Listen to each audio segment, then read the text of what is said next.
Hey friends, V here. This mini marigold template is available for purchase until October 16th, 2022 in my Etsy shop, and I'm going to walk you through how you can design it using your Cricut Design Space app. First, you're going to open Cricut Design Space, whether that's on your iPad, laptop, or desktop computer. Create a new project, and you're going to upload the PNG file of this marigold shape. Once you do that, you're going to save it as a cut file, give it a title, and then add it to the canvas. Once it's in your canvas, you can resize the petal to whatever size you would like. I am making a 3-inch marigold, so that means my first 3 layers are all going to be 3 inches. Then I'm going to go to my next layer size, which is going to be 2.75, and you're going to need 3 of those. And then my last smallest layer is going to be 2.5. And you will also need 3 of those. So we're using 9 layers to create this one flower. Just keep in mind the measurement rule is going to apply regardless of the size that you make. So if you want to make a 4-inch marigold, you're going to start with 4 inches on your largest layer, then 3.75 on your middle layer, and then 3.5 on your smallest layer. Always decrease by 1/4 of an inch from layer to layer. So I'm going to send this over to my Cricut. I'm going to make sure everything's on the same sheet, so that way I'm not wasting cardstock. And I'm going to have my Cricut cut it out, and I'm simply going to peel all of the layers from my mat. Just be careful not to rip them. You will see me rip one of the petals in a minute here.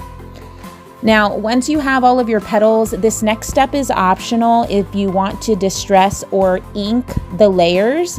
So that way it gives it a little bit more dimension. And honestly, unless you're making like a 5-inch marigold, you're really not going to see the color come through.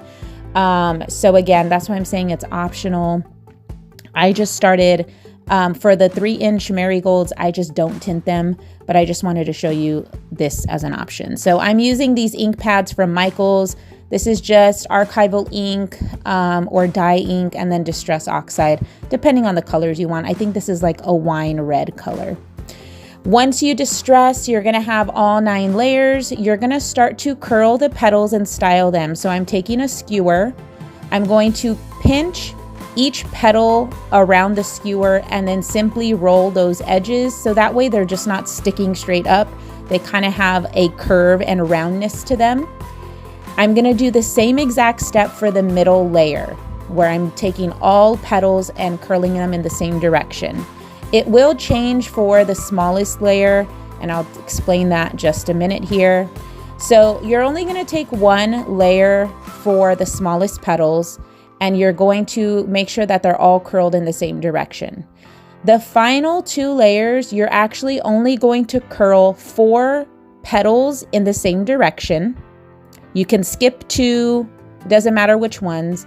And then you're gonna flip it upside down and you're gonna curl the other 4 petals in the opposite direction, okay?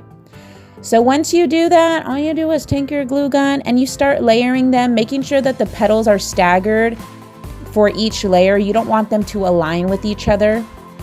And you're just gonna add some hot glue and just start building on your marigold.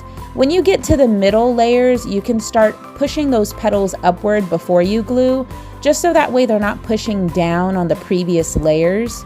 Again, do your best to keep those petals staggered, so that way it makes your marigold more full. Now, that was the first petal of the final layer.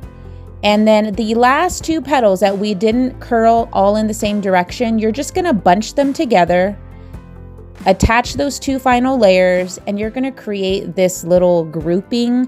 It's gonna be a little messy, but that's the goal, because we don't want it to be so structured in the center.